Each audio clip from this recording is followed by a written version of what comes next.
Hello, എല്ലാവർക്കും നമസ്കാരം. ഞാൻ നിങ്ങളുടെ ക്വാറന്റൈൻ ടീച്ചർ. അപ്പോൾ ഞാൻ ഇന്ന് വന്നേക്കുന്നത് ഒരു പുതിയ വീഡിയോ ആയിട്ടാണ്. ഞാൻ ഓൾറെഡി തീർത്തൊരു ചാപ്റ്ററായ സെക്ഷൽ റീപ്രൊഡക്ഷൻ ഇൻ ഫ്ലവറിംഗ് പ്ലാന്റ്സിലെ NCERT ക്വസ്റ്റ്യൻസ് ആൻഡ് ആൻസേഴ്സുമായിട്ടാണ് ഞാൻ ഇന്ന് വന്നേക്കുന്നത്. അപ്പോൾ നമുക്ക് അതെന്താന്ന് നോക്കാം, അതിൽ ഓരോ ക്വസ്റ്റ്യൻസ് ആയിട്ട് നോക്കാം. പക്ഷേ അതിനു മുൻപ് ഞാനൊരു കാര്യം നിങ്ങളോട് പറയട്ടെ. നിങ്ങൾ ഒരിക്കലും ഞാൻ തരുന്ന ഈ ആൻസേഴ്സ് അതുപോലെ കോപ്പി ചെയ്ത് കോപ്പിക്കേറ്റാവരുത്.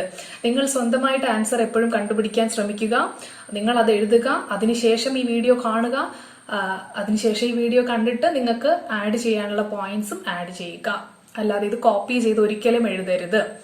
അപ്പോൾ നമുക്ക് വീഡിയോയിലോട്ട് പോകാം. അതിനു മുമ്പ് നിങ്ങൾ ഈ ചാനൽ ആദ്യമായിട്ടാണ് കാണുന്നതെങ്കിൽ ഒന്ന് സബ്സ്ക്രൈബ് ചെയ്തേക്കൂ. അതുപോലെ തന്നെ ബെലൈക്കൺ ക്ലിക്ക് ചെയ്തേക്കും. നിങ്ങൾക്ക് ഫർദർ ആയിട്ട് നോട്ടിഫിക്കേഷൻസ് ഒക്കെ കിട്ടുന്നതായിരിക്കും. വേഗം ഈസി ആകും എല്ലാം. അപ്പോൾ നമുക്ക് പോകാം.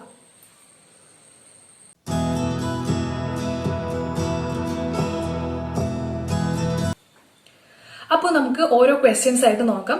ഫസ്റ്റ് ക്വസ്റ്റ്യൻ എന്ന് പറയുന്നത് name the parts of an angiosperm flower in which development of male and female gametophyte takes place.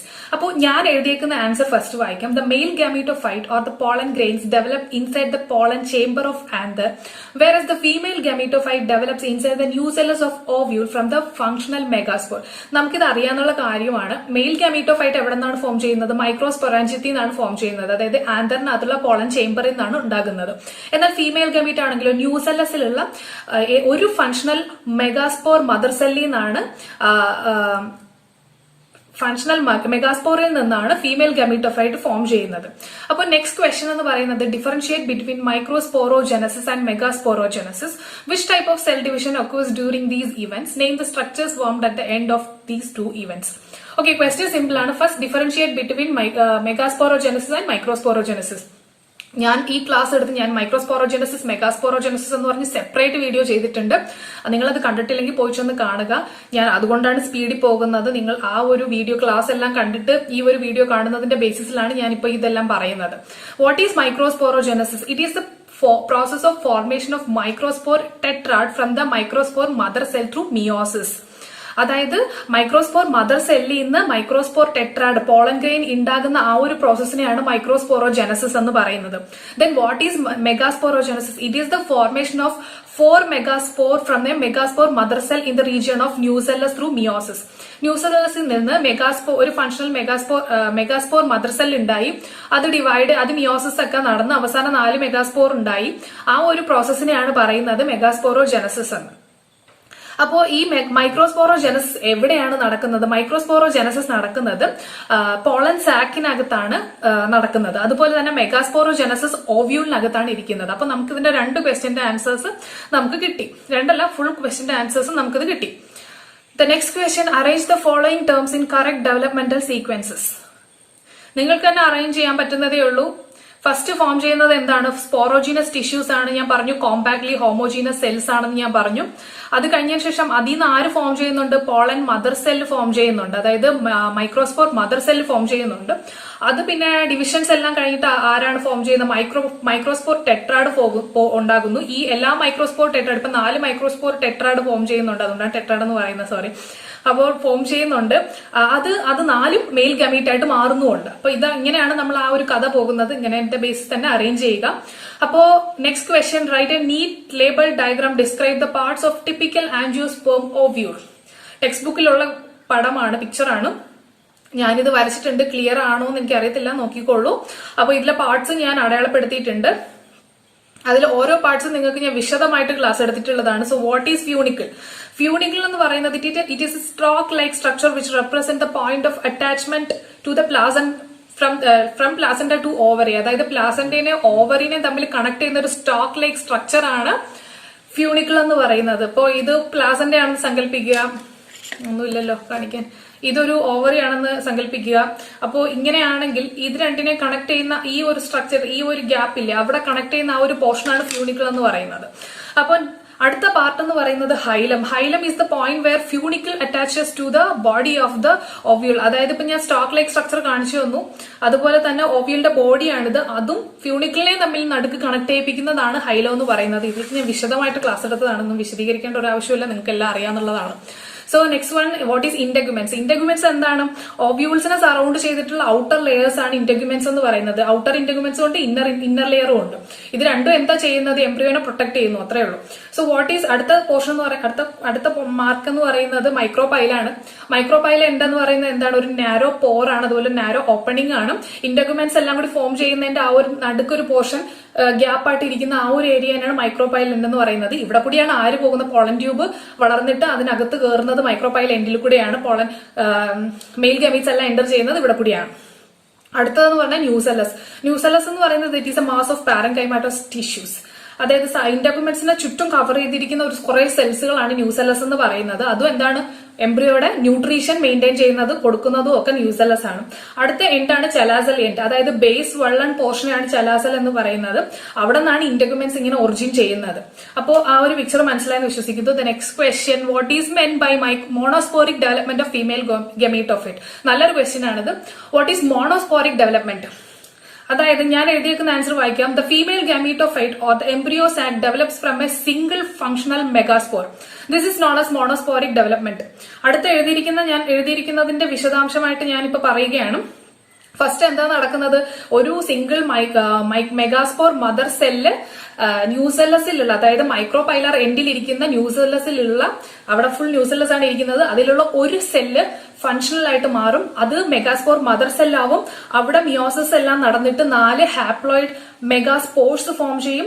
ഈ 4 ഹാപ്ലോയിഡ് മെഗാസ്പോർസിൽ 1 മാത്രമേ ഫങ്ഷണൽ മെഗാസ്പോർ ആകത്തുള്ളൂ, ബാക്കി 3 ഡീജനറേറ്റ് ചെയ്ത് പോകും. അങ്ങനെ ഈ സിംഗിൾ ഫങ്ഷണൽ മെഗാസ്പോറിൽ നിന്ന് ഡെവലപ്പ് ചെയ്യുന്നത് കൊണ്ടാണ് നമ്മൾ ഇവിടെ മോണോസ്പോറിക് ഡെവലപ്മെന്റ് എന്ന് പറയുന്നത്. ഇത് ഞാൻ ക്ലാസ്സിൽ എടുത്തതാണ്. അപ്പോൾ ക്ലാസ് കേട്ടിട്ടില്ലാത്തവർ ഒന്നുകൂടെ പോയി ചെന്ന് കാണൂ. അപ്പോൾ അടുത്ത question, 6th question, with a neat diagram explain the 7-celled 8-nucleate nature of female gametophyte. Simple ആയിട്ടുള്ള ക്വസ്റ്റ്യൻ ആണ്, പക്ഷെ നല്ലൊരു ക്വസ്റ്റ്യനും ആണ്. അപ്പോൾ ഫസ്റ്റ് നിങ്ങൾ ഈ പിക്ചർ വരയ്ക്കണം, എംബ്രിയോ സാക്കിന്റെ, അതുപോലെ തന്നെ എഗ് അപ്പാരറ്റസ് എല്ലാം ചേർത്തൊരു പിക്ചർ വരയ്ക്കണം. അപ്പോൾ ഈ പിക്ചറിൽ നിന്ന് 7-celled 8-nucleate എങ്ങനെയാണ്, ആ നേച്ചർ എങ്ങനെയാണെന്ന് എക്സ്പ്ലെയിൻ ചെയ്യാനാണ് പറഞ്ഞേക്കുന്നത്. അപ്പൊ ഫസ്റ്റ് നമുക്ക് സെൽസിന്റെ കാര്യത്തിലോട്ട് വരാം. 7 സെൽസ് എങ്ങനെയാണ് ഉണ്ടായത്? അപ്പോൾ ഇതിലെ ആന്റിപോഡൽസ് എന്ന് പറഞ്ഞിട്ട് 3 സെൽസ് ഉണ്ട്. അപ്പൊ 3 എണ്ണമായി. അതുപോലെ തന്നെ എഗ് അപ്പാരറ്റസ് എന്ന് പറയുന്ന ആരൊക്കെയാണെന്ന് ഞാൻ പറഞ്ഞു. 2 സിനർജിഡ്സും ഒരു എഗ് സെല്ലും ആണ്. അപ്പോൾ എത്ര എണ്ണമായി? 6 എണ്ണമായി. ഇനി ഇതെല്ലാം കൂടി ചേരുന്ന ഒരൊറ്റ സെല്ലിനകത്ത് ഇതെല്ലാം ഇരിക്കുന്നത്, അതും കൂടി 7ാമത്തെ സെൽ. അങ്ങനെയാണ് ടോട്ടൽ 7 സെൽ ആകുന്നത്. ഇനി എങ്ങനെയാണ് 8 ന്യൂക്ലിയ? ആന്റിപോഡൽസിൽ 3 ന്യൂക്ലിയസ് ഉണ്ട്. അതുപോലെ തന്നെ എഗ് അപ്പാരറ്റസിനകത്ത് 3 ന്യൂക്ലിയസ് ഉണ്ട്. അതുപോലെ തന്നെ പോളാർ ന്യൂക്ലിയ 2 ന്യൂക്ലിയസ് ഉണ്ട്. ഇതെങ്ങനെയാണ് ഫോം ചെയ്യുന്നതൊക്കെ ഞാൻ പഠിപ്പിച്ചതാണ്. അതായത് മിയോട്ടിക് ഡിവിഷൻസും നടക്കുന്നത്, മൈറ്റോട്ടിക് ഡിവിഷൻസ് അത് കഴിഞ്ഞതിന് ശേഷം നടക്കുന്ന സെല്ലുലാർ മൈറ്റോട്ടിക് ഡിവിഷൻസ് നടക്കുന്നുണ്ട്, ന്യൂക്ലിയർ മൈറ്റോട്ടിക് ഡിവിഷൻസ് നടക്കുന്നുണ്ട്. ഇതെല്ലാം ഞാൻ ക്ലാസ്സിൽ എടുത്തതാണ്. അപ്പോൾ ഈ ഒരു പോർഷൻ നിങ്ങൾ കണ്ടിട്ടില്ലെങ്കിൽ പോയി ചെന്ന് ആ വീഡിയോ എടുത്ത് കാണുക. അപ്പോൾ അതിൽ ഞാൻ വിശദമായിട്ട് പറയുന്നുണ്ട് എങ്ങനെയാണ് 7-celled സ്റ്റേജ്, അതുപോലെ 7-celled 8-nucleate സ്റ്റേജ് ഫോം ചെയ്തത് എങ്ങനെയാണെന്ന്. അപ്പോൾ so the next question, what is chasmogamous flower? Flowers can cross-pollination occur in cleistogamous flowers. Give reason for your answer. So what is chasmogamous flowers? Chasmogamous flowers have exposed anthers and stigma similar to flowers of other species. അതായത് അതിന്റെ പ്രത്യേകത എന്ന് വെച്ചാൽ it has exposed anthers and stigma. അതുപോലെ ബാക്കിയുള്ള അതേ സ്പീഷീസും ആയിട്ടുള്ള അതേ സ്ട്രക്ചർ തന്നെയാണ് അവർ കാണിക്കുന്നത്. ക്രോസ് പോളിനേഷൻ ക്ലീസ്റ്റോഗാമസിൽ ഉണ്ടാകത്തില്ല. എന്തുകൊണ്ട് ഉണ്ടാകത്തില്ല? ക്ലീസ്റ്റോഗാമസ് ഫ്ലവേഴ്സ് എന്ന് പറയുന്നത് എന്താണെന്ന് ഞാൻ പഠിപ്പിച്ചു. ക്ലീസ്റ്റോഗാമസ് ഫ്ലവേഴ്സ് എന്ന് പറയുന്നത് ഓൾവേസ് ക്ലോസ്ഡ് ആയിരിക്കും. അപ്പോൾ അതെങ്ങനെയാന്ന് വെച്ചാൽ ആന്തറും സ്റ്റിഗ്മയും അവർ തന്നെ ക്ലോസ് ആയിട്ട് ഇങ്ങനെ ഇരിക്കുകയാണ്. ഫുൾ ഫ്ലവർ പെറ്റൽസ് എല്ലാം കവർ ചെയ്തിരിക്കുകയാണ്. അപ്പൊ എന്താന്ന് പറഞ്ഞു കഴിഞ്ഞാൽ പുറത്തുനിന്ന് ഒരു പോളിനേഷൻ നടക്കത്തില്ല. അവിടെ ആന്തറിൽ നിന്നുള്ള പോളൻ ഗ്രെയിൻസ് ഡയറക്റ്റ് സ്റ്റിഗ്മയിലോട്ട് വീഴുന്നു. അവിടെ അങ്ങനെ പോളിനേഷൻ നടക്കുകയാണ്. അത് പുറത്തുനിന്ന് ഒരു ഏജൻസിനും അവിടെ ഒരു ആക്ഷനും ഇല്ല. അതുകൊണ്ടാണ് പറയുന്നത് cross pollination cannot occur in cleistogamous flower. This is because cleistogamous flower never open at all and they are close to each other. Hence self pollination is only possible. ഇതാണ് ആ ക്വസ്റ്റ്യന്റെ ആൻസർ എന്ന് പറയുന്നത്. So the next question, mention 2 strategies evolved to prevent self pollination in flowers. ഇതും ഞാൻ വിശദമായി എടുത്ത question ആണ്. അപ്പോ ഫസ്റ്റ് തന്നെ സെൽഫ് പോളിനേഷൻ എന്താണ്? ഒരു പ്ലാന്റിലുള്ള ആന്തറിൽ നിന്ന് സ്റ്റിഗ്മയിലോട്ട് പോകുന്ന ആ ഒരു ഫ്ലവറിലുള്ള, അല്ലെങ്കിൽ ഫ്ലവർ എന്ന് പറയാം, ഫ്ലവറിലുള്ള ആന്തറിൽ നിന്ന് സ്റ്റിഗ്മയിലോട്ട് നടക്കുന്ന ആ ഒരു പ്രോസസ്സിലെയാണ്, പോളൻ ഗ്രെയിൻസ് ട്രാൻസ്ഫർ ചെയ്യുന്ന ആ പ്രോസസ്സിനെയാണ് നമ്മൾ സെൽഫ് പോളിനേഷൻ എന്ന് പറഞ്ഞതല്ലേ. അതിൽ നമ്മൾ 2 ഡിവിഷനും പഠിച്ചു, ഓട്ടോഗമി, ഗീനോഗമി എന്നൊക്കെ നമ്മൾ പഠിച്ചു. അപ്പോൾ ഈ സെൽഫ് പോളിനേഷൻ പ്രിവെന്റ് ചെയ്യാൻ വേണ്ടിയിട്ട് പ്ലാന്റ്സ് ഉണ്ടാക്കുന്ന സ്ട്രാറ്റജീസ് എന്താണ്? അതാണ് ക്വസ്റ്റ്യൻ എന്ന് പറയുന്നത്. അപ്പൊ മെയിൻ ആയിട്ട് 2 എണ്ണമാണ് ഞാനിപ്പോ പറയുന്നത്. ഒന്ന് ഡൈക്കോഗമി. What is dichogamy? അതായത് maturation of anther and stigma different times in bisexual plant. It prevent self pollination. അതായത് 2 ടൈപ്പും ആന്തറും സ്റ്റിഗ്മയും അതായത് ഈക്വൽ ആയിട്ട്, അതായത് ഒരേ ടൈമിൽ മെച്ചുർ ആയാൽ മാത്രമേ രണ്ടും കൂടി ചേർന്ന് പോളിനേഷൻ നടക്കത്തുള്ളൂ. ആന്തർ വന്ന് പോളൻ ഗ്രെയിൻസ് വീണാൽ സ്റ്റിഗ്മയ്ക്ക് അതിന് ആ റിസെപ്റ്റീവ് കപ്പാസിറ്റി ഒക്കെ കിട്ടത്തുള്ളൂ. രണ്ടും ഒരുമിച്ച് മെച്ചുർ ആവണം. അല്ലാതെ രണ്ടുപേരും 2 ടൈമിൽ മെച്ചുർ ആയി കഴിഞ്ഞു കഴിഞ്ഞാൽ ആന്തർ ഇവിടെ നിന്ന് പോളൻ ഗ്രെയിൻസ് റിലീസ് ചെയ്താൽ ഒരു കാര്യമില്ല. അതാണ് ഡൈക്കോഗമി എന്ന് പറയുന്നത്. രണ്ടും ഈക്വൽ ടൈമിൽ ഈക്വൽ ആയിട്ട് മെച്ചുർ ആകണം. So the next point is self incompatibility അല്ലെങ്കിൽ സെൽഫ് സ്റ്റെറിലിറ്റി. അതെന്താന്ന് വെച്ച് കഴിഞ്ഞാൽ ചില പ്ലാന്റ്സിലും സ്റ്റെറൈൽ ജീൻ ഉണ്ട്, സെൽഫ് സ്റ്റെറൈൽ ജീൻ ഉണ്ട്. ആ സെൽഫ് സ്റ്റെറൈൽ ജീൻ എന്ന് വെച്ച് കഴിഞ്ഞാൽ അവരുടെ തന്നെ ജീനുള്ള ഒരു സംഭവം, ഒരു പോളൻ ഗ്രെയിൻ വന്നു കഴിഞ്ഞാൽ ഈ ജെർമിനേഷൻ പ്രിവെന്റ് ചെയ്യും. അതായത് പോളൻ ഗ്രെയിൻ ജെർമിനേറ്റ് ചെയ്യത്തൂല്ല, അല്ലെങ്കിൽ സ്റ്റിഗ്മ അതിന്റെ റിസെപ്റ്റീവ് ചെയ്യത്തൂല്ല. അപ്പോൾ ആ ഒരു കാര്യത്തിനാണ് സെൽഫ് ഇൻകോമ്പാക്ടബിലിറ്റി എന്ന് പറയുന്നത്. സെൽഫ് സ്റ്റെറൈൽ ജീനായിട്ടുള്ള പ്ലാന്റ്സുകൾ, അങ്ങനെയുള്ള പ്ലാന്റ്സുകളൊക്കെ ഈ സെൽഫ് പോളിനേഷൻ പ്രിവെന്റ് ചെയ്യുന്നത് അങ്ങനെയാണ്. അതിന് ഏറ്റവും ബെസ്റ്റ് എക്സാമ്പിൾ എന്ന് പറയുന്നത് ടൊബാക്കോ, പൊട്ടറ്റോ, അവരൊക്കെയാണ്. അവർ സെൽഫ് സ്റ്റെറൈൽ ജീൻസ് ഉള്ള പ്ലാന്റ്സുകളാണ്. So the next question, what is self-incompatibility? ഞാൻ ഇപ്പോൾ പറഞ്ഞതേ ഉള്ളൂ. Why does self-pollination not lead to seed formation in self-incompatible species? ഇത് ഞാൻ ഇതിന്റെ ആൻസർ ഇപ്പോൾ പറഞ്ഞതേ ഉള്ളൂ. When the pollen grains of an anther do not germinate on stigma of the same flower, then such flowers are called self-sterile or incompatible, and such condition is called self-incompatibility. അതായത് ഞാൻ നേരത്തെ പറഞ്ഞതുപോലെ ഇപ്പോൾ ഒരു ആന്തറിലുള്ള ആ പോളൻ ഗ്രെയിൻസ് എല്ലാം same ഫ്ലവറിലുള്ള സ്റ്റിഗ്മയിലോട്ട് വീണിട്ടും അവിടെ നിന്ന് ജെർമിനേഷൻ ഉണ്ടായില്ലെങ്കിൽ അതിനർത്ഥം എന്താണെന്ന് വെച്ച് കഴിഞ്ഞാൽ അവിടെ സെൽഫ് സ്റ്റെറൈൽ ജീൻ ആക്ട് ചെയ്യുന്നുണ്ട്, സെൽഫ് സ്റ്റെറൈൽ ജീൻ ഉണ്ട്. അതുകൊണ്ട് തന്നെ അവിടെ പോളിനേഷൻ നടക്കുന്നില്ല, പോളിനേഷൻ സക്സസ് ആകുന്നില്ല, ഫെർട്ടിലൈസേഷൻ ഒന്നും നടക്കുന്നില്ല. അപ്പോൾ അങ്ങനത്തെ ആ ഒരു പ്രോസസ്സിനെയാണ് പറയുന്നത്, ആ ഒരു കണ്ടീഷനാണ് പറയുന്നത് സെൽഫ് ഇൻകോമ്പാക്ടബിലിറ്റി എന്ന് പറയുന്നത്. അടുത്ത പോയിന്റ് എന്ന് പറയുന്നത് transfer of pollen grains shed from anther to stigma of the pistil is called pollination. You know that. This transfer initiates seed production, but in some flowers, self-pollination does not lead to formation of seeds because of the presence of sterile gene on pistil and pollen grains. ഞാൻ ഇത് വിശദീകരിച്ച് പറഞ്ഞു കഴിഞ്ഞു already. So the 10th question, what is bagging technique? How is it useful in a plant breeding program? എന്താണ് bagging ടെക്നിക്കോ? അതിനുമുമ്പ് ഞാൻ പഠിപ്പിച്ചപ്പോൾ പറഞ്ഞിരുന്നു, നേരത്തെ പോർഷൻ എടുത്തപ്പോൾ പറഞ്ഞിരുന്നു എന്താണ് ഇമാസ്കുലേഷൻ എന്ന്. അപ്പോൾ ഇമാസ്കുലേഷൻ എന്താണ്? അതായത് ബൈസെക്ഷൽ ഫ്ലവേഴ്സിൽ നിന്ന് മെയിൽ റീപ്രൊഡക്റ്റീവ് പാർട്ടിനെ കട്ട് ചെയ്തെടുക്കുന്ന ആ ഒരു പ്രോസസ്സിനാണ് ഇമാസ്കുലേഷൻ എന്ന് പറയുന്നത്. അപ്പോൾ അങ്ങനെ കട്ട് ചെയ്തെടുത്തു കഴിഞ്ഞാൽ ആ ഒരു ഫീമെയിൽ പ്ലാന്റ് ഇപ്പൊ ഇത് യൂണിസെക്ഷൽ ആയി, അതായത് ഫീമെയിൽ റീപ്രൊഡക്റ്റീവ് പാർട്ട് മാത്രമേ ഉള്ളൂ. അപ്പോൾ അതിനെ വേറൊരു പോളൻ ഗ്രെയിൻസ് അല്ലെങ്കിൽ വേറെ ഒരിടത്തു നിന്നും കണ്ടാമിനേഷൻ പ്രിവെന്റ് ചെയ്യാൻ വേണ്ടിയിട്ട് നമ്മൾ അതിനെ ഒരു പ്ലാസ്റ്റിക് ഒരു ടൈപ്പ് ബാഗ് വെച്ചിട്ട് കവർ ചെയ്യും. അപ്പോൾ ആ ഒരു പ്രോസസ്സിനെയാണ് ബാഗിംഗ് എന്ന് പറയുന്നത്. അതായത് it is the process of wrapping the flowers in bags to prevent the pollination by unwanted pollen. അപ്പോൾ നമുക്ക് അതുകൊണ്ടുള്ള യൂസ് എന്താണ് ഞാൻ ഓൾറെഡി പറഞ്ഞു. നമുക്ക് ഡിസൈഡ് ആയിട്ടുള്ള പോളൻ ഗ്രെയിൻസിനെ യൂസ് ചെയ്ത് നമുക്ക് ഡിസൈഡ് വെറൈറ്റീസ് ഉണ്ടാക്കാം. അതാണ് അതുകൊണ്ടുള്ള യൂസ് എന്ന് പറയുന്നത്. It ensures the pollen grains of only desirable plants and are used for the fertilization to stigma to develop desired varieties. അപ്പൊ ഞാൻ ഈ സ്പീഡിൽ പോകുന്ന കണ്ടിട്ട് നിങ്ങൾ പേടിക്കാന്ന് വേണ്ട കേട്ടോ. ഇപ്പൊ ആദ്യമായിട്ട് കാണുന്നവരാണെങ്കിൽ ചിലപ്പോൾ പേടിച്ചു, ഞാൻ എന്താ ഇത്ര സ്പീഡിൽ കിടന്ന് വിളിച്ച് എന്തൊക്കെയോ പറയുവാണല്ലോ എന്ന് പറഞ്ഞിട്ട്. ഞാൻ ഓൾറെഡി ഇതെല്ലാം എടുത്തതാണ്, വിശദമായിട്ട് എടുത്തതാണ്. അതുകൊണ്ടാണ് ഞാൻ ഇത്രയും സ്പീഡിൽ പോകുന്നത്. So what is triple fusion? Where and how does it takes place? Name the nuclei involved in triple fusion. അപ്പോൾ so what is triple fusion? Triple fusion എന്ന് പറഞ്ഞു കഴിഞ്ഞാൽ ഡബിൾ ഫെർട്ടിലൈസേഷൻ ആയിട്ട് ഞാൻ പഠിപ്പിച്ചു കഴിഞ്ഞു. 3 ന്യൂക്ലിയസിന്റെ ഫ്യൂഷൻ ആണ് ട്രിപ്പിൾ ഫ്യൂഷൻ എന്ന് പറയുന്നത്. അതായത് മെയിൽ ഗാമീറ്റും അതുപോലെ 2 പോളാർ ന്യൂക്ലിയയും തമ്മിൽ ഫ്യൂസ് ചെയ്യുന്ന ആ ഒരു പ്രോസസ്സിനെയാണ് നമ്മൾ ട്രിപ്പിൾ ഫ്യൂഷൻ എന്ന് പറയുന്നത്. അത് ആൻജിയോസ്പേമിനകത്താണ് നടക്കുന്നത്. അപ്പോൾ അടുത്ത portion, where and how does it takes place? എവിടെയാണ് നടക്കുന്നത്? അകത്താണ് ട്രിപ്പിൾ ഫ്യൂഷൻ നടക്കുന്നത്. അപ്പൊ എങ്ങനെയാണ് നടക്കുന്നത് നിങ്ങൾക്ക് അറിയാവുന്നതാണ്. അതായത് പോളൻ ഗ്രെയിൻസ് സ്റ്റിഗ്മയിലോട്ട് വന്നിട്ട് ഡസ്റ്റ് ചെയ്തു. അപ്പൊ അവിടെ പോളൻ ട്യൂബ് ഡെവലപ്പ് ചെയ്യാൻ തുടങ്ങി. ഈ പോളൻ ട്യൂബ് അവിടെ കൂടി സ്റ്റിഗ്മയിൽ വന്നിട്ട് അവിടെ നിന്ന് ജെർമിനേറ്റ് ചെയ്ത് പോളൻ ട്യൂബ് സ്റ്റൈലിൽ കൂടി എവിടെ എത്തി, ഓവ്യൂളിന്റെ അകത്ത് കയറി. ഈ ഓവ്യൂളിന്റെ അകത്ത് എത്തിക്കഴിഞ്ഞ ശേഷം പോളൻ ട്യൂബ് ഒരു സൈനർജിഡ്സിനകത്ത് വന്നിട്ട് മെയിൽ ഗമീറ്റിനെ റിലീസ് ചെയ്തു. ഈ മെയിൽ ഗമീറ്റ്സിൽ ഒരു മെയിൽ ഗമീറ്റ് വന്നിട്ട് എക്സെല്ലുമായിട്ട് ഫ്യൂസ് ചെയ്തു. വേറൊരു മെയിൽ ഗമീറ്റ് സിനർജിഡ്സിൽ നിന്ന് പുറത്തിറങ്ങി പോളാർ ന്യൂക്ലിയയുടെ അടുത്ത് പോയി അവിടെ ചെന്നിട്ട് അവരുമായിട്ട് ഫ്യൂസ് ചെയ്ത് triploid primary endosperm nucleus form ചെയ്തു. അപ്പൊ ഈ 3 ന്യൂക്ലിയസിന്റെ ഫ്യൂഷൻ ഉള്ളത് കൊണ്ടാണ്, അതായത് 2 പോളാർ ന്യൂക്ലിയർ മെയിൽ ഗമീറ്റിന്റെ ഫ്യൂഷൻ ഉള്ളത് കൊണ്ടാണ് അതിനെ ട്രിപ്പിൾ ഫ്യൂഷൻ എന്ന് പറഞ്ഞത്. ഇതാണ് അതിന്റെ ഒരു എക്സ്പ്ലനേഷൻ എന്ന് പറയുന്നത്. So the next question, why do you think the zygote is dormant for some time in a fertilised ovule?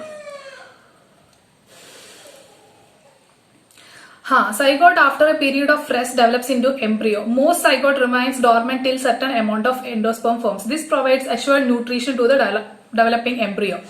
അപ്പോൾ ഞാൻ എന്താണ് ഇത്ര നേരം ഇങ്ങനെ ബ്ലാങ്ക് ആയിട്ട് നോക്കിക്കൊണ്ടിരുന്നതെന്നല്ലേ? ഞാൻ സാധാരണ വീഡിയോ എടുക്കുമ്പോഴത്തേനുണ്ടല്ലോ അതെന്റെ കേൾക്കുന്നിട്ടില്ലേ? ഇത് തന്നെ പ്രശ്നം. എവിടെന്നെങ്കിലും വരും, അതാണ് പ്രശ്നം. ഇപ്പൊ കോഴി വന്നിട്ട് അപ്പുറത്ത് നിന്ന് കൂന്നുണ്ട്, കേൾക്കുന്നുണ്ടല്ലോ. അതുകൊണ്ടാണ് ഞാൻ ഒരു നിമിഷത്തേക്ക് ഞാൻ ഇങ്ങനെ നോക്കിക്കൊണ്ടിരുന്നത്. ഇനി കുറെ തവണ ഇത് ഞാൻ ചെയ്യാൻ തുടങ്ങിയിട്ട് കുറെ തവണയായിട്ട് പറഞ്ഞുകൊണ്ടിരിക്കുകയാണ്. അപ്പൊ എന്തെങ്കിലും ഇതുപോലെ മൃഗങ്ങളൊക്കെ വരുന്നുണ്ട്, നിങ്ങൾ ഒന്ന് സഹിക്കുക എനിക്ക് വേണ്ടിയിട്ട് പ്ലീസ്. അപ്പോൾ സൈഗോട്ട് എങ്ങനെയാണ് എംബ്രിയോയ്ക്ക് ശേഷം സൈഗോട്ട് ഡോർമന്റ് സ്റ്റേജിൽ പോകുന്നത് എന്തുകൊണ്ടാണെന്നാണ്. അപ്പോൾ സൈഗോട്ടിന് ന്യൂട്രീഷൻ വേണം. അപ്പൊ ന്യൂട്രീഷൻ വേണമെങ്കിൽ ഓൾറെഡി എന്ത് ഫോം ചെയ്യണം, അതായത് എൻഡോസ്പേം ഫോം ചെയ്യണം. അപ്പൊ എൻഡോസ്പേം ഫോം ചെയ്യുന്നത് വരെ ഇത് വെയിറ്റ് ചെയ്യുന്ന ആ ഒരു ടൈം, അതുവരെ വെയിറ്റ് ചെയ്യുന്നതാണ് ഈ ഡോർമന്റ് സ്റ്റേജിൽ പോകുന്നതെന്ന് പറയുന്നത്. ഇത് ഒരു രക്ഷയില്ല, അതായത് പോയിക്കൊണ്ടിരിക്കുകയാണ്. അപ്പോൾ ഡിഫറൻഷിയേറ്റ് ബിറ്റ്വീൻ, നെക്സ്റ്റ് ക്വസ്റ്റ്യൻ ആണ്, ഡിഫറൻഷിയേറ്റ് ബിറ്റ്വീൻ ഹൈപ്പോകോട്ടൈൽ ആൻഡ് എപ്പികോട്ടൈൽ. ഇത് ഞാൻ പഠിപ്പിച്ച പോർഷനാണ്. എന്താണ് ഹൈപ്പോകോട്ടൈൽ എന്ന് പറയുന്നത്? എംബ്രിയോണൽ ആക്സിസിന്റെ താഴെ, കോട്ടിലിഡന്റെ അകത്ത് താഴെ നിൽക്കുന്ന ആ ഒരു പോർഷനാണ് ഹൈപ്പോകോട്ടൈൽ എന്ന് പറയുന്നത്. അതിന്റെ ആ ഒരു ടെർമിനേറ്റ് പോർഷൻ എന്ന് പറയുന്നത് റാഡിക്കൽ ആയിട്ട് റൂട്ടായിട്ട് ഡെവലപ്പ് ചെയ്യുന്ന പോർഷനാണ്. അതുപോലെ എപ്പികോട്ടൈൽ എന്ന് പറയുന്നത് എംബ്രിയോണൽ ആക്സിസിന്റെ മേലത്തെ ഒരു പോർഷനാണ് എപ്പികോട്ടൈൽ എന്ന് പറയുന്നത്. അത് ടെർമിനേറ്റ് ചെയ്യുന്നത് പ്ലൂമ്യൂൾ ആയിട്ടാണ് ടെർമിനേറ്റ് ചെയ്യുന്നത്. അവിടെ നിന്ന് ഷൂട്ട് ഡെവലപ്പ് ചെയ്യും. അപ്പോ അടുത്തെന്ന് പറയുന്നത് കോളിയോപ്റ്റൈൽ ആൻഡ് കോളിയോറൈസ. അപ്പൊ കോളിയോപ്റ്റൈൽ എന്ന് പറയുന്നത് പ്ലൂമ്യൂളിനെ കവർ ചെയ്തിട്ടുള്ള ഒരു പ്രൊട്ടക്റ്റീവ് ഷീത്ത് ആണ് കോളിയോപ്റ്റൈൽ എന്ന് പറയുന്നത്. എന്നാൽ കോളിയോറൈസ എന്ന് പറയുന്നത് അൺഡിഫറൻഷിയേറ്റഡ് ആയിട്ടുള്ള ഷീത്ത് ആണ്, റാഡിക്കലിനെയാണ് ഇത് കവർ ചെയ്യുന്നത്. അപ്പോൾ അതാണ് ആ ഒരു ഡിഫറൻസ് എന്ന് പറയുന്നത്. Next point, next C, integument and testa. What is integument? അതായത് ഓവ്യൂളിനെ കവർ ചെയ്യുന്ന ഔട്ടർ ലെയറിനെയാണ് ഇന്റർഗുമെന്റ്സ് എന്ന് പറയുന്നത്. ഔട്ടർ, ഇന്നർ, അങ്ങനെ രണ്ട് ലെയർ ഉണ്ട്. അപ്പോൾ അതിന്റെ ഫംഗ്ഷൻ എന്താണെന്ന് വെച്ചാൽ പ്രൊവൈഡ് പ്രൊട്ടക്ഷൻ. അതുപോലെ ടെസ്റ്റ എന്ന് പറഞ്ഞ സീഡിന്റെ ഔട്ടർ കോഡിനെയാണ് നമ്മൾ ടെസ്റ്റ എന്ന് പറയുന്നത്, ടെസ്റ്റ ടെക്മൻ എന്നൊക്കെ പറയുന്നത്. അടുത്ത ക്വസ്റ്റ്യൻ, പെരിസ്പോം ആൻഡ് പെരികാർപ്പ്. ന്യൂസെലസ് പെർസിസ്റ്റന്റ് ആയിട്ടുള്ള ആ ഒരു പോർഷനെയാണ് നമ്മൾ പെരിസ്പം എന്ന് പറയുന്നത്, അങ്ങനത്തെ ആൾക്കാര്. അപ്പോൾ അതിന് എക്സാമ്പിൾ എന്ന് പറയുന്നത് ബ്ലാക്ക് പെപ്പർ, ബീറ്റ്, അവരൊക്കെ അതിന്റെ എക്സാമ്പിൾ ആണ്. പെരികാർപ്പ് എന്ന് പറയുന്നത് ഫ്രൂട്ട് വാളിനെയാണ് പെരികാർപ്പ് എന്ന് പറയുന്നത്. അതായത് ഓവറിയുടെ വാള് പിന്നെ മെച്യൂർ ആകുമ്പോൾ അത് ഫ്രൂട്ടിന്റെ പെരികാർപ്പായിട്ട് മാറും, അത് ഫ്രൂട്ടിന്റെ വാളാകും, റൈപ്പാൻഡ് വാളാകും. അതാണ് പെരികാർപ്പ് എന്ന് പറയുന്നത്. So the next question, why is apple called as a false fruit? Which part of the flower forms the fruit? So what is false fruit and what is true fruit? അതായത് ഓവറിൽ നിന്ന് develop ചെയ്യുന്ന എല്ലാത്തിനും നമ്മൾ true fruit എന്ന് പറയും. അതുപോലെ ഓവറിൽ നിന്നല്ലാതെ വേറെ ഏത് പാർട്ടിൽ നിന്ന്, ഏത് ഫ്ലോറൽ പാർട്സിൽ നിന്ന് ഡെവലപ്പ് ചെയ്യുന്നതാണെങ്കിൽ അതിനെ നമ്മൾ ഫാൾസ് ഫ്രൂട്ട് എന്ന് പറയും. എന്തുകൊണ്ട് ആപ്പിളിനെ ഫാൾസ് ഫ്രൂട്ട് എന്ന് പറയുന്നു? ഞാൻ നേരത്തെ പറഞ്ഞു ആപ്പിൾ ഡെവലപ്പ് ചെയ്യുന്നത് തലാമസിൽ നിന്നാണ്, അത് ഓവറിൽ നിന്നല്ല ഡെവലപ്പ് ചെയ്യുന്നത്, അതുകൊണ്ടാണ് അതിനെ ഫാൾസ് ഫ്രൂട്ട് എന്ന് പറയുന്നത്. അപ്പോ next question, what is meant by emasculation? When and why does a plant breeder employ this technique? What is emasculation? ഞാൻ നേരത്തെ ഇപ്പൊ ബാഗിംഗ് പഠിപ്പിച്ചോ പറഞ്ഞാണ്. It is the process of removing anthers from bisexual flowers without affecting female reproductive part, that is pistil. It is done by plant breeders to obtain the desired variety of plant by crossing a particular plant with desired pollen grains. ഒരു വലിയ sentence വായിച്ചു കഴിഞ്ഞു. സംഭവം ഇത്രയേ ഉള്ളൂ. അതായത് മെയിലിനെ remove ചെയ്യുന്ന, അതായത് ആന്തേഴ്സിനെ റിമൂവ് ചെയ്യുന്ന ആ ഒരു പ്രോസസ്സിനാണ് ഇമാസ്കുലേഷൻ എന്ന് പറയുന്നത്. എന്തുകൊണ്ടാണ് അത് ചെയ്യുന്നതെന്ന് പറഞ്ഞു കഴിഞ്ഞാൽ ചിലപ്പോൾ അതായത് ഫീമെയിൽസിനെ ആണെങ്കിൽ നമുക്ക് ഏത് ടൈപ്പായിട്ടാണോ നമുക്ക് ആ പ്ലാന്റ് ഉണ്ടാക്കുന്നത്, അല്ലെങ്കിൽ വേറെ ഏതെങ്കിലും ഒരു പർട്ടിക്കുലർ പ്ലാന്റിന്റെ പോളൻ ഗ്രെയിൻസ് ആയിരിക്കും നമുക്ക് യൂസ് ചെയ്യേണ്ടത്. അപ്പോൾ അതുകൊണ്ട് നമ്മൾ ഈ പോളൻ ഗ്രെയിൻസിന്, അതായത് ഈ ആന്തേഴ്സിനെ ഓൾറെഡി മാറ്റി വെച്ചു. അപ്പോൾ നമ്മൾ ഓൾറെഡി സെലക്ട് ചെയ്ത് വെച്ചിരിക്കുന്ന പോളൻ ഗ്രെയിൻസിന് നമ്മൾ ഡസ്റ്റ് ചെയ്യും. അല്ലെങ്കിൽ ചിലപ്പോൾ ഈ ഒരു ഇപ്പൊ നമ്മൾ മാറ്റി വെച്ച ആന്തേഴ്സിലെ പോളൻ ഗ്രെയിൻസ് നമുക്ക് ചിലപ്പോൾ വേറെ പ്ലാന്റ്സിലായിരിക്കും കൊടുക്കേണ്ടത്. അതായത് സംഭവം നമ്മൾ വേരിയേഷൻസ് ഉണ്ടാക്കുന്നതാണ്. അപ്പോൾ അതിന് വേണ്ടിയിട്ടാണ് ഈ പുതിയൊരു ബ്രീഡ്സിനെ ഉണ്ടാക്കാൻ വേണ്ടിയിട്ടാണ്, അല്ലെങ്കിൽ ഒരു പുതിയ ടൈപ്പ് വെറൈറ്റി പ്ലാന്റിനെ ഉണ്ടാക്കാൻ വേണ്ടിയിട്ടാണ് പ്ലാന്റ് ബ്രീഡേഴ്സ് ഇതിനെ യൂസ് ചെയ്യുന്നത്, ഇതിന്റെ യൂസ് എന്ന് പറയുന്നത്. So 16th question, if one can induce parthenocarpy through the application of growth substances, which fruits would you set to induce parthenocarpy and why? ഇത് ഞാൻ എക്സ്പ്ലെയിൻ ചെയ്ത ക്വസ്റ്റ്യൻ ആണ്. So what is parthenocarpy? It is the process of developing fruits without involving the process of fertilisation or seed formation. Seed ഇല്ലാതെ form ചെയ്യുന്ന ആ ഒരു പ്രോസസ്സിനെയാണ്, fruits form ചെയ്യുന്ന പ്രോസസ്സിനെയാണ് പാർത്തനോകാർപ്പി എന്ന് പറയുന്നത്. അപ്പോൾ ഈ these techniques involves inducing fruit formation by the applications of growth hormones such as auxin, gibberellins. അത് ഞാൻ പഠിപ്പിച്ചപ്പോൾ പറഞ്ഞു തന്നതാണ്. ഓക്സിൻസ് നമ്മൾ ആപ്പിൾ യൂസ് ചെയ്യുകയാണെങ്കിൽ സീഡ് ഇല്ലാത്ത ആപ്പിൾ ഫോം ചെയ്യും. ഗിബർലിൻസ് യൂസ് ചെയ്യുകയാണെങ്കിൽ ഗ്രേപ്സ് സീഡ് ഇല്ലാതെ ഫോം ചെയ്യും. അങ്ങനെ ഒരുപാട് ഫ്രൂട്ട്സ് നമുക്ക് അങ്ങനെ ഉണ്ടാക്കാൻ പറ്റും. ഓറഞ്ച്, ലെമൺ, വാട്ടർമെലോൺ, അതൊക്കെ നമുക്ക് ഉണ്ടാക്കാൻ പറ്റും. So 17th question, explain the role of tapetum in the formation of pollen grain wall. So what is tapetum? Tapetum is the innermost layer of the microsporangium. It provides nourishment to the developing pollen grains. During microsporogenesis, the cells of tapetum produces various enzymes, amino acids and other nutritious materials for the development of pollen grains. ഞാൻ ഈ point പറഞ്ഞിട്ടില്ല. അതായത് nutrition provide ചെയ്യും എന്ന് ഞാൻ പറഞ്ഞു, പക്ഷേ ഈ മൈക്രോസ്പോറോജനസിസ് അത് കുറെ എൻസൈംസും അമിനോ ആസിഡ്സും അതുപോലെ തന്നെ ന്യൂട്രീഷ്യസ് മെറ്റീരിയൽസും പ്രൊഡ്യൂസ് ചെയ്യുന്നത് എംബ്രിയോയുടെ ഡെവലപ്മെന്റിന് ഹെൽപ്പ് ചെയ്യും. ന്യൂട്രീഷൻസ് കൊടുക്കുക, അതായത് അതിന് ഫുഡായിട്ട് കഴിക്കാം, അത്ര തന്നെ. അതാണ് ടെപ്പീറ്റത്തിന്റെ റോൾ എന്ന് പറയുന്നത്. So what is apomixis and what is it's importance? അത് 2 ദിവസം മുമ്പ് ഞാൻ ഇട്ട വീഡിയോ ആണ് apomixis. So what is apomixis? It is the production of seed without involving the fusion or without involving the syngamy, without involving any meiosis. അതായത് seed form ചെയ്യുന്നില്ല, seed form ചെയ്യുന്നുണ്ട്. It is the production of seed form ചെയ്യുന്നുണ്ട്, പക്ഷെ അത് formation of male gamete, female gamete, അങ്ങനെ sexual reproduction വഴിയല്ല അവിടെ seed form ചെയ്യുന്നത്. അതാണ് ഇവിടുത്തെ പ്രത്യേകത എന്ന് പറയുന്നത്. അതുകൊണ്ട് തന്നെ മിമിക്സ് സെക്ഷൽ റീപ്രൊഡക്ഷൻ, പക്ഷെ it is a type of sexual reproduction ആണ്. അപ്പോൾ എന്താണ് ഇതിന്റെ യൂസ് എന്ന് പറയുന്നത്? It plays an important role in hybrid seed production. നമുക്ക് ഹൈബ്രിഡ് വെറൈറ്റി സീഡ് പ്രൊഡ്യൂസ് ചെയ്യാൻ പറ്റും. അതുപോലെ തന്നെ ഇപ്പൊ ആ ഒരു വെറൈറ്റി, ആ ഒരു സീഡിലുള്ള ആ ഒരു ഹൈബ്രിഡ് ക്യാരക്ടർ ലോസ് ആകത്തില്ല, നമുക്ക് അത് തന്നെ കൊണ്ടുപോകാൻ പറ്റും പിന്നെ ഫർദർ ആയിട്ട്. And it prevents the loss of specific characters in the hybrid and it is cost effective method. ഇത്രയുമാണ് നമുക്ക് ആ NCERT ക്വസ്റ്റ്യൻസ് എന്ന് പറയുന്നത്. 18 ക്വസ്റ്റ്യൻസ് ഉണ്ടായിരുന്നു, അത് നമ്മൾ ഡിസ്കസ് ചെയ്തു. അപ്പോൾ ഇതിൽ എന്തെങ്കിലും ഡൗട്ട് ഉണ്ടെങ്കിൽ കമന്റ് ചെയ്യാൻ മറക്കരുത്. അതായത് ഫേസ്ബുക്ക് പേജ് ഉണ്ട്, അതിൽ നിങ്ങൾക്ക് വന്ന് ചോദിക്കാം. അല്ലെങ്കിൽ ഇൻസ്റ്റാഗ്രാം ഉണ്ട്, യുവർ ക്വാറന്റൈൻ ടീച്ചർ, അതിൽ വന്ന് മെസ്സേജ് ചെയ്യാം. അതും അല്ലെങ്കിൽ നിങ്ങൾക്ക് ഈ വീഡിയോയുടെ താഴെ കമന്റ് ചെയ്യാം. എല്ലാ ക്വസ്റ്റ്യൻസ് ആൻസർ ചെയ്യാൻ ഞാൻ റെഡിയാണ്. അപ്പോൾ നിങ്ങൾ ഇതൊന്ന് നോക്കുക. ഞാൻ ഇപ്പോഴും പറയുന്നു, ഇത് അതുപോലെ കോപ്പി അടിച്ച് എഴുതരുത്. ഇപ്പൊ സ്കൂളിലൊക്കെ ആണെങ്കിൽ ഹോംവർക്ക് അങ്ങനെയൊക്കെ കൊടുക്കുന്നുണ്ടെങ്കിൽ ഒരിക്കൽ നിങ്ങൾ അത് കോപ്പി ചെയ്ത് എഴുതരുത്. ഇത് കോപ്പി ചെയ്ത് എഴുതരുത്. നിങ്ങൾ നിങ്ങളുടെ മനസാക്ഷിയോട് സത്യസന്ധത കാണിക്കുക. അപ്പോൾ ജസ്റ്റ് ഒരു ഹെൽപ്പ് മാത്രമായിട്ടാണ് ഞാനിവിടെ ഉദ്ദേശിച്ച് വന്നിരിക്കുന്നത്. അപ്പോൾ thank you so much. By.